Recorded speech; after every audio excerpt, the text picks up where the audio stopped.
শিক্ষা দপ্তরের নিয়োগ এবং সেখানে সাংসদ বিধায়কদের নিয়োগ করা হচ্ছে। হ্যাঁ, সচেতন ভাবেই করা হয়েছে। আমরা বলেছি শিক্ষাঙ্গনকে আমরা রাজনীতি মুক্ত করব। রাজনীতি মুক্ত কিভাবে করা যায়? মহিলা অধ্যাপিকার উপরে প্লাস্টিকের জলের জগ যারে ছুঁড়ে মারা হচ্ছে, সেগুলোকে ঠেকানোর জন্য লোক দরকার, সেজন্যই নিয়ে যা। আমাদের সরকার, আমাদের শিক্ষামন্ত্রী মনে করেছেন এই মুহূর্তে ভিতরে যে অবস্থা আছে, যাতে আবার অধ্যাপিকাকে কেউ জল ছুঁড়ে না মারেন বা কোনো সময় কোনো মাস্টারমশাইয়ের বিরুদ্ধে কোনো ছাত্রী হাত ছিনতাইয়ের অভিযোগ না দেন, তো তার জন্য ভিতরে তার প্রতিনিধি দরকার, সেই জন্য তিনি ব্যবস্থা নিয়েছেন। দেখুন, আমি সরকার নই। শুভেন্দু অধিকারীর নেতৃত্বে সরকার তৈরি হয়েছে এবং মুখ্যমন্ত্রীর প্রতি আস্থা রাখুন। তিনি যেদিন থেকে এসেছেন, শপথ নিয়েছেন, তখন থেকে কঠোর হাতে তিনি নিয়ন্ত্রণ করবার চেষ্টা করছেন। যাদবপুর কাণ্ডে এখনো পর্যন্ত কেউ গ্রেপ্তার হলো না, যাকে আমি কি করতে পারি?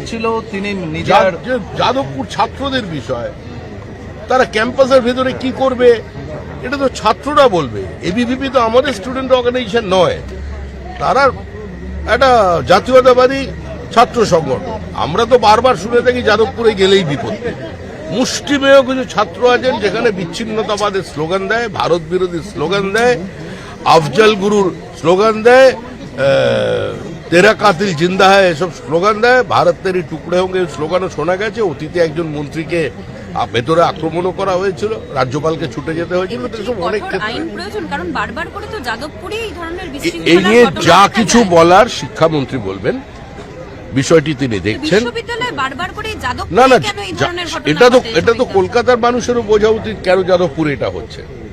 আমাদের শিক্ষামন্ত্রী এবং মুখ্যমন্ত্রী এর উপরে কঠোর নজরদারি রেখেছেন। এই নিয়ে যা বলার তারাই বলবেন এবং যা করার তারা করবেন। অন্নপূর্ণা যোজনা নিয়ে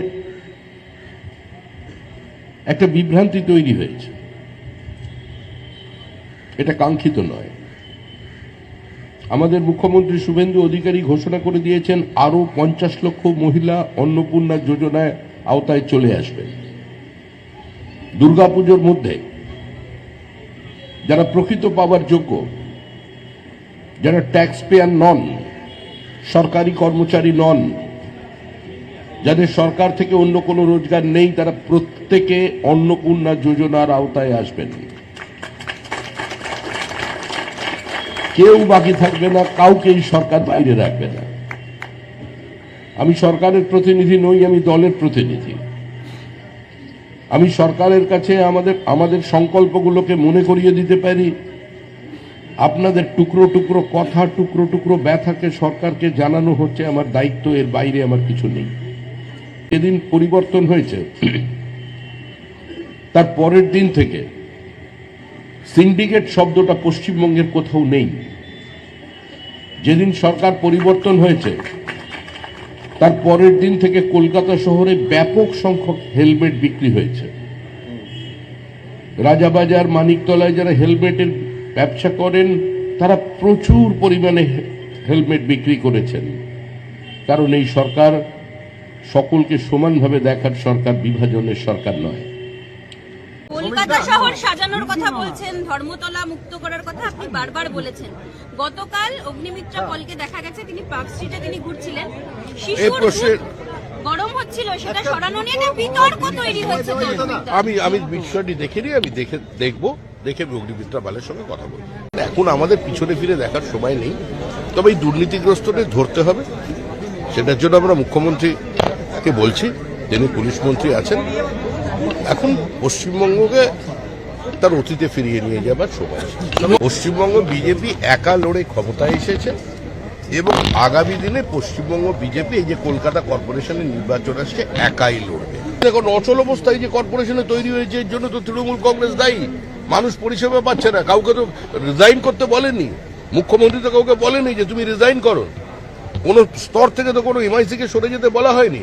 তাহলে কলকাতা কর্পোরেশন এটা ডিফান্ড হয়ে গেল কি করে? কলকাতা কর্পোরেশনে বিভিন্ন জায়গায় জল জমছে, আপনারা পরিষেবা পাচ্ছেন না, কিন্তু আমরা কি করতে পারি? আপনি বলুন তো, একজন কাউন্সিলরও মাথা ফেটেছে, কোন কাউন্সিলরের বাড়ি ভাঙচুর করা হয়েছে, কোন কাউন্সিলরের পরিবারের সঙ্গে অশালীন আচরণ করা হয়েছে।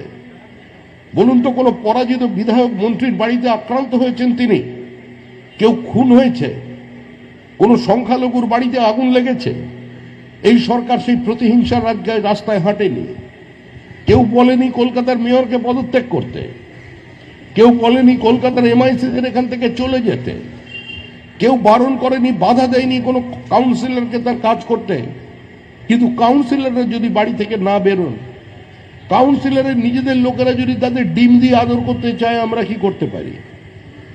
আমাদের পুলিশের কাছে, পুলিশ তো বলছে আমাদের কাছে মেটাল ডিটেক্টর আছে, ডিম ডিটেক্টর নেই। আমরা চাইছি কলকাতা কর্পোরেশনকে ঢেলে সাজাতে, ওয়ার্ড সংখ্যা বাড়াতে। 209টা ওয়ার্ড করা হয়েছে কলকাতা পুরসভার, অনেক ক্ষেত্রে পরিকাঠামোয় কিছু পরিবর্তন করার কথা হচ্ছে, সেই জায়গায় সেটা কি নভেম্বরের মধ্যে আদৌ সম্ভব? পুরোপুরি সরকার দেখছেন এবং আমাদের দৃঢ় বিশ্বাস নভেম্বরের মধ্যে সরকার এই কাজ করে ফেলতে পারবেন। দেখুন, আমি সরকার নই।